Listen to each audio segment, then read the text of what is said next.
యేసుక్రీస్తు ప్రభుని నమ్ముకోక ముందు ఒక అమ్మాయిని ప్రేమించాను.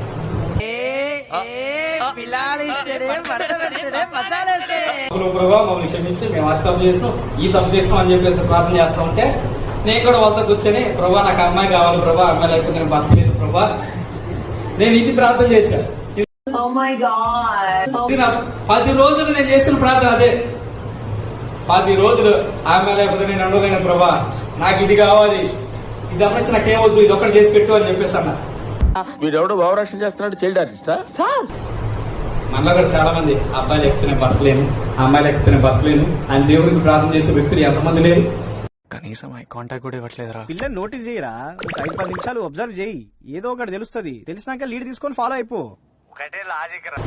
ఒక మాట చెప్తానండి, చెప్పు, ఏదో ఏదో ఒక్కటి చెప్పు. ఒక్కటే దేవుడు మన కొరకు, నేను ఎప్పుడు చెప్తా, God has prepared whole things for us.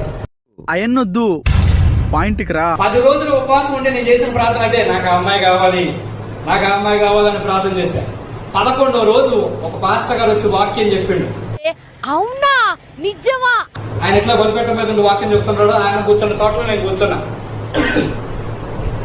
ఆయన ఆ వైపు చేయి చూపించి ఎవరు వస్తుందా,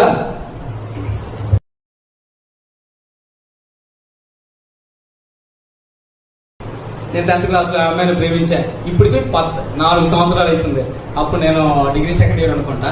4 సంవత్సరాలు అవుతుంది. ఇప్పుడు ఆ పిల్ల నా గురించి ఆలోచిస్తుందో లేదో నాకు తెలియదు. ఆమె బాగా చదువుకుంటుంది, నేనేమో కొత్తగా ఆమె కావాలని ప్రార్థన చేస్తా ఉన్నా.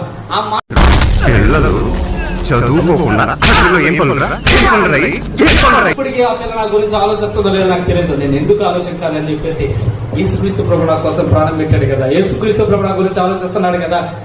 అసలు ఏం మాట్లాడుతున్నా తెలుస్తుందా భయ?